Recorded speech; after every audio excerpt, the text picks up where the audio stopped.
وَلَقَدْ نَصَرَكُمُ اللَّهُ بِبَدْرٍ وَأَنْتُمْ أَذِلَّةٌ،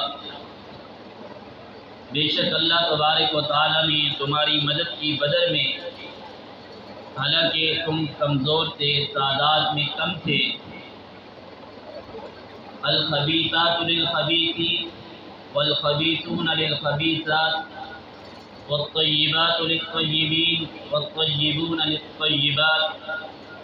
اولئک مبرؤون مما یقولون لهم مغفرۃ ورزق کریم۔ ناپاک عورتیں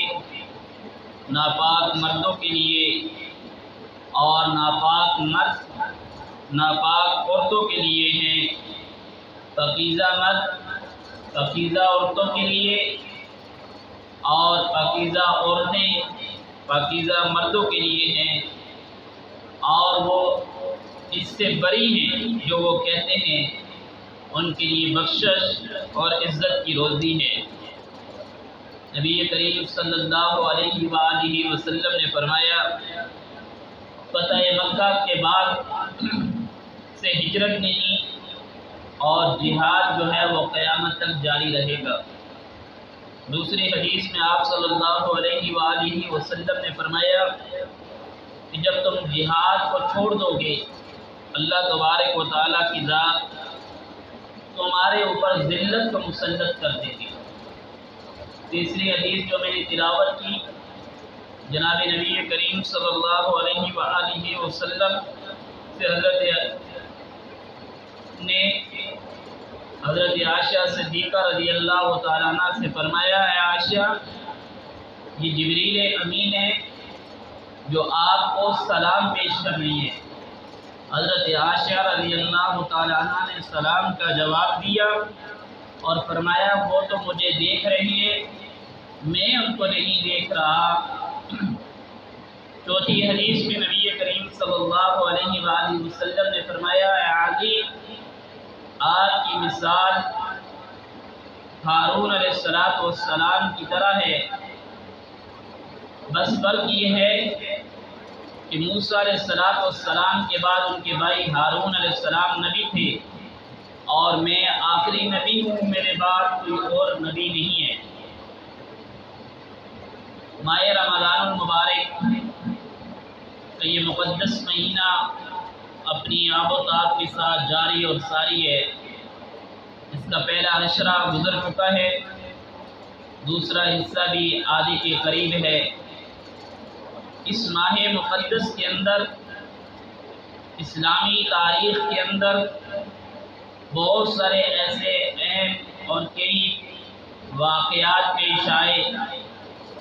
جو بیان کے ساتھ ساتھ ہمارے لیے مشعل راہ بھی ہیں کہ اگر ہم مسلمان آج بھی کامیابیاں اور کامرانیاں حاصل کرنا چاہتا ہے، ان واقعات کی روشنی میں انسان آج بھی کامیابیوں کی طرف جا سکتا ہے۔ سب سے پہلا واقعہ ماہ مقدس کے اندر جب نبی کریم صلی اللہ علیہ وآلہ وسلم مکہ المکرمہ سے مدینہ طیبہ میں تشریف لائے تو دوسرے ہی سال میں واقعہ بدر پیش آیا۔ یہ وہ واقعہ تھا، یہ وہ اسلام کی پہلی جنگ تھی جس نے حق اور باطل کے درمیان فرق کر کے رکھ دیا۔ نبی کریم صلی اللہ علیہ وآلہ وسلم کو پتہ چلا، آپ نے صحابہ اکرام رضوان اللہ علیہ مجمعین کے ساتھ مشورہ کیا کہ حضرت ابو سفیان جو شام سے اپنا قافلہ لے کر کے تجارتی قافلہ لے کر مکہ جا رہی ہیں، جس میں پورے مکہ والوں کے لیے سالوں سال کا سامان ہوتا ہے، تو اس کو ان کے ساتھ مقابلہ کر کے ان سے یہ مال چھینا جائے تاکہ یہ جو ہمارے ساتھ ان کی زیادتی ہیں، ظلم ہے، یہ روکا جا سکے۔ تو نبی کریم صلی اللہ علیہ وآلہ وسلم نے صحابہ کرام کے ساتھ مشورہ کر کے جب نکلے تو یہ ابو سفیان جو قافلے کے ساتھ آ رہے تھے، انہوں نے وہ روایتی راستہ چھوڑ کے غیر ایسا راستہ جو جس سے لوگ نہیں چلتے، اس راستے سے یہ نکل پڑے۔ ادھر سے ابو سفیان جب شام سے نکلا، ان کو پتہ چل چکا کہ نبی کریم صلی اللہ علیہ وآلہ وسلم ہمارے مقابلے میں اس طرح آ رہے ہیں، تو انہوں نے ابو جہل کو، مشرکین مکہ کو ایک خط لکھا کہ یہ حال ہے، تو آپ اس سامان کو بچانے کے لیے مشرکین میں اعلان کر دو کہ وہ آ کر کے ہمیں حفاظت نکال دیں۔ یہ سرداران قریش سب جمع ہوئے اور تقریباً 1000 کے لگ بھگ یہ لوگوں کو لے کر اس تجارتی قافلے کی دفاع کے لیے آ گئے۔ ادھر سے ابو سفیان مکہ میں پہنچ گیا، اس نے ان کو لکھ کے بھیجا کہ ہم حفاظت مکہ میں آ گئے، آپ واپس آ جاؤ۔ سرداران قریش مکہ والے کہنے لگے کہ ہم بدر میں جائیں گے، یہ جو قافلے، یہ جو قبیلے ہمارے ساتھ آئے ہیں، ہم ان کا جا کے خوب خدمت داری، ان کا خیال کریں گے، ان کے لیے ہم دیگیں پکائیں گے، ان کے لیے ہم اونٹ سیوا کریں گے، اس طرح کی باتیں کی۔ تو یہ جب وہاں پہ پہنچے تو نبی کریم صلی اللہ علیہ وآلہ وسلم بھی وہاں پر پہنچا۔ یہ مشرکین مکہ نے پہنچنے کے ساتھ ہی جو اچھی جگہ تھی اور پانی تھا اس پہ قبضہ کر دیا، اور جو جگہ چھوڑی وہ ریت کا علاقہ تھا، وہاں پہ چلنا، اونٹوں کا چلنا یہ مشکل تھا۔ اللہ کے نبی صلی اللہ علیہ وآلہ وسلم نے اللہ تبارک و تعالیٰ کے حضور دعا کی۔ آپ صلی اللہ علیہ وآلہ وسلم نے وہاں پر دعا کی، ساری رات آپ صلی اللہ علیہ وآلہ وسلم اللہ کے حضور پیش رہے، تو اللہ تبارک و تعالیٰ کی ذات نے رات کے وقت آخری پہر میں جب بارش کی تو یہ جو ریت کا علاقہ تھا یہ مضبوط ترین بن گیا، اور جو ان کے پاس اچھی جگہ تھی وہ کیچڑ میں تبدیل ہو گئی، ان کے لیے چلنا بھی مشکل ہو گیا۔ اب اس ساری رات نبی کریم صلی اللہ علیہ وآلہ وسلم اللہ کے حضور دعائیں مانگتے ہیں۔ 17 رمضان المبارک کو یہ جنگ بدر کا واقعہ اور روزے کی حالت میں یہ واقعہ پیش ہے۔ 300 صحابہ، 313 صحابہ اکرام ہیں، بالکل بے سر و سامانی کا عالم ہے، کچھ بھی ہاتھ میں نہیں ہے، چند تلواریں گنتی کی، چند اونٹ ہیں، چند گھوڑے ہیں، باقی کچھ بھی نہیں، لیکن ایمان سب سے بڑا مضبوط ہے، ایمان کی حالت میں موجود ہے۔ تو نبی کریم صلی اللہ علیہ وآلہ وسلم اللہ کے حضور دعائیں مانگ رہے ہیں اور بڑی زور و شور کے ساتھ، اللہ میری یہ تعداد، یا اللہ میری یہ محنت جو میں کر سکتا تھا میں نے کر لی، اللہ اگر آج کے دن ان کو شکست ہو گئی، اللہ قیامت والے دن تک تیرا کوئی نام لینے والا نہیں ہوگا، یا اللہ ان کو فتح عطا فرما۔ سیدنا صدیق اکبر رضی اللہ تعالیٰ عنہ فرماتے ہیں کہ جہاں پہ حضور علیہ السلام دعائیں مانگ رہے تھے، جو آپ علیہ السلام کے لیے چھپر سا بنایا گیا تھا، ابھی شاید سعودی گورنمنٹ نے اس علاقے کو بند کر کے رکھ دیا ہے، فرمایا وہ ابھی بھی لوگ جو جاتے ہیں اس کی ایک برکات اپنی نظر آتی ہے، جہاں پہ رسول اللہ صلی اللہ علیہ وآلہ وسلم نے دعائیں مانگی تھی۔ حضرت سیدنا صدیق اکبر فرماتے ہیں کہ بارش ہوئی، تر جگہ تھی، اس کے باوجود میں نے اس جگہ کو دیکھا کہ وہ جگہ نبی علیہ السلام کے آنسو مبارکوں سے تر ہو چکی، اللہ کے آگے اتنا رو رو کر آپ نے دعا مانگی۔ سیدنا فاروق اعظم رضی اللہ تعالیٰ عنہ فرماتے ہیں جنگ سے ایک دن پہلے ہم نبی علیہ السلام کے ساتھ تھے، تو نبی کریم صلی اللہ علیہ وآلہ وسلم نے 70 مشرکین مکہ جو سردار تھے فرمایا یہ ابو جہل کی جگہ ہے، یہ عتبہ کی ہے، یہ شیبہ کی ہے، یہ فلاں کی ہے، یہ فلاں کی ہے، یہ فلاں کی ہے، آپ دیکھنا کل کہ یہیں پہ مرے پڑے ہوئے ہوں۔ اللہ کے نبی کے صحابہ فرماتے ہیں ہمیں بڑی حیرانگی اس وجہ سے ہو رہی تھی کہ جتنے بھی وہ لوگ آئے ہوئے تھے صرف ان کی آنکھیں نظر آتی تھی، پورے کا پورا جسم ان کا بلٹ پروف تھا، پورے کا پورا جسم۔ فرمایا کہ جنگ جب ہوتی تھی وہ مبارزہ کی جنگ ہوتی تھی، شروع سٹارٹ جو ہوتی تھی وہ مبارزہ کی۔ ادھر مشرکین مکہ نے اپنی صفیں تیار کی تو رسول اللہ نے اپنی صفیں تیار کی، تو اعلان ہوا کہ ہمارے مقابلے میں آ جاؤ۔ اللہ کے نبی صلی اللہ علیہ وآلہ وسلم نے 3 آدمی انصار کو نکالا، تو ابو جہل کہنے لگا کہ نہیں، ہمارے ساتھ مقابلے میں وہ آئے جن کو ہم نے مکہ سے نکالا ہے۔ آپ پیغمبر صلی اللہ علیہ وآلہ وسلم نے اپنے چچا سید الشہداء حضرت امیر حمزہ رضی اللہ تعالیٰ عنہ اور سیدنا حضرت علی المرتضیٰ رضی اللہ تعالیٰ عنہ اور ایک اور صحابی حضرت معاذ بن حارث رضی اللہ تعالیٰ عنہ کو نکالا۔ یہ حضرت معاذ بن حارث رضی اللہ تعالیٰ عنہ یہ بدر کے شہید ہیں، اور حضرت علی رضی اللہ تعالیٰ عنہ اپنے دور میں شہید ہوئے، حضرت امیر حمزہ رضی اللہ تعالیٰ عنہ اوت کے میدان میں شہید ہوئے۔ یہ 3 وہ شخص ہیں جو سب سے پہلے اسلام کی جو سب سے پہلی جنگ ہے اس میں میدان میں نکلے۔ ان کا ایسا مقابلہ ہوا کہ حضرت علی رضی اللہ تعالیٰ عنہ نے اپنے مد مقابل کو پہلی ہی بار کے اندر اس کا سر تن سے جدا کر دیا۔ اسی طرح سید الشہداء نے بھی پہلی بار میں، اور یہ جو حضرت معاذ بن حارث رضی اللہ تعالیٰ عنہ تھے، ان کا ان کے ساتھ جب مقابلہ ہوا تو اس شخص نے کو زخمی کیا۔ حضرت علی رضی اللہ تعالیٰ عنہ اپنے مد مقابل کا جب کام تمام کر کے آئے تو حضرت معاذ بن حارث کا جو مد مقابل تھا اس کو قتل کر دیا۔ جب انہوں نے دیکھا کہ ہمارے مد مقابل ہمارے جو جماعت کے لوگ ہیں وہ تو مارے گئے ہیں، اس کے بعد دونوں طرف سے لڑائی شروع ہو گئی، اور ایسی لڑائی شروع ہوئی کہ اس کے اندر جناب رسول اللہ صلی اللہ علیہ وآلہ وسلم کے ساتھ اللہ نے وعدہ کیا تھا، وَلَقَدْ نَصَرَكُمُ اللَّهُ بِبَدْرٍ وَأَنْتُمْ أَذِلَّةٌ، اللہ آپ کے ساتھ مدد فرمائے گا بدر کے موقع پر، حالانکہ بدر میں آپ کی تعداد کم ہے، لیکن اللہ نے ایسی مدد کی کہ اللہ نے آسمان سے فرشتوں کو نازل کیا، اور اس جنگ کے اندر اللہ کے نبی صلی اللہ علیہ وآلہ وسلم کی پیشن گوئی کے مطابق بڑے بڑے سرداران قریش 70 کافر وہ مارے گئے، 70 قیدی ہو گئے۔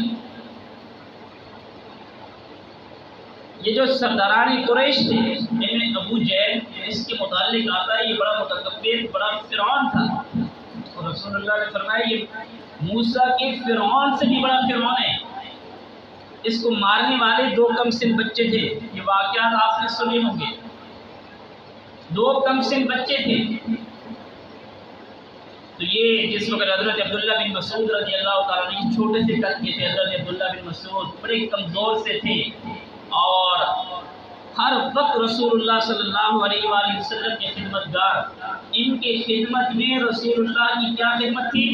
یہ رسول اللہ صلی اللہ علیہ وآلہ وسلم کے جوتے اور آپ صلی اللہ علیہ وآلہ وسلم کی مسواک اٹھاتے تھے،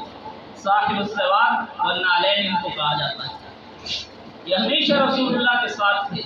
اور اتنا اللہ نے مقام دیا حضرت عبداللہ بن مسعود کو کہ قرآن آئمہ کے اندر ان کو مفسر قرآن کہا جاتا ہے، تھے بڑے کمزور۔ یہ فرماتے ہیں مجھے رسول اللہ نے بھیجا کہ جاؤ مشرکین کی حالت اور ابو جہل کو دیکھ جاؤ۔ کہتے ہیں کہ میں جب گیا تو میں نے دیکھا آخری اس کا وقت ہے، یہ تڑپ رہا ہے، تو کہنے لگا مجھے مرنے پہ دکھ نہیں ہے، مجھے دکھ اس بات پہ ہے مجھے 2 کم سن بچوں نے مار دیا ہے۔ موت کا وقت، فرعون کو جس وقت ڈبکیاں لگی موتیں لگی، اس نے کہا کہ میں ابھی موسیٰ علیہ السلام اور ہارون علیہ السلام کے رب پہ ایمان لا، موت کا وقت ہے، اس وقت بھی کہہ رہے ہیں مجھے بڑا افسوس ہے۔ تو حضرت عبداللہ بن مسعود رضی اللہ تعالیٰ عنہ فرماتے ہیں مجھے رسول اللہ نے فرمایا کہ ان کی سر تن سے جدا کرتے جاؤ۔ تو یہ ابو جہل کہنے لگا اے عبداللہ بن مسعود مجھے آپ قتل کر رہے ہو، مجھے کوئی پرواہ نہیں ہے، اس طرح کرنا کہ میری گردن جو ہے تھوڑی سی نیچے سے کاٹنا، جب گردنوں میں گردنیں نظر آئیں تو پتہ چلے یہ کسی سردار کی گردن ہے۔ تو رسول اللہ نے فرمایا تھا اس فرعون سے میرا فرعون کئی گنا زیادہ سخت ہے۔ آخری وقت اس وقت بھی کفر کی حالت میں جب رسول اللہ کے نبی کے مقابلے میں کوئی بھی آیا ہے اللہ نے اس کو ذلت اور رسوائی دی۔ 2-3 باتیں ذہن میں رکھیں۔ 17 رمضان المبارک کو اللہ نے اسلام کی جو پہلی جنگ تھی اس میں اللہ نے فتح مبین دی۔ ایک کام تو یہ کریں، اس رات کو کثرت کے ساتھ اللہ سے دعا مانگیں، بڑی اہم رات ہے۔ اور دوسرا کام علماء نے لکھا ہے، مفسرین محدثین نے، کہ یہ جو شرکائے بدر تھے، جو لوگ بدر کے میدان میں شریک ہوئے تھے، ان کا نام پڑھ کر کے اللہ سے جو دعائیں مانگی جاتی ہیں، اللہ ان کی برکت سے دعائیں قبول فرماتے ہیں۔ شرکائے بدر، آج کل ہر چیز آسان ہے، نیٹ کے اوپر ان کے نام موجود ہیں، وہاں سے ڈاؤن لوڈ کر کے رات کے وقت، اور نبی علیہ السلام کی سنت کہ آپ علیہ السلام نے اس دن ساری رات اللہ کے آگے دعائیں مانگی۔ یہ اسلام کی پہلی جنگ تھی جو 17 رمضان المبارک کو پیش ہے، اور اسی رمضان کو حضرت عائشہ صدیقہ طیبہ رضی اللہ تعالیٰ عنہ کی یوم وفات بھی ہے۔ اور یہ وہ حضرت عائشہ صدیقہ کون ہیں جنہوں نے سب سے زیادہ رسول اللہ صلی اللہ علیہ وآلہ وسلم کے احادیث مبارکہ صحابہ کرام کو سکھائی۔ 4000 صحابی رسول ان کے شاگرد ہیں، اور ان کو وہ مقام اور مرتبہ ہے، فرمایا کہ میں عورتوں میں، بیویوں میں وہ واحد بیوی ہوں کہ جن کے بستر پہ جبریل امین بھی آتے ہیں، اور فرمایا کہ مجھے یہ سعادت حاصل ہے کہ نبی کریم صلی اللہ علیہ وآلہ وسلم جب دنیا سے پردہ فرما رہے تھے کہ آپ صلی اللہ علیہ وآلہ وسلم کے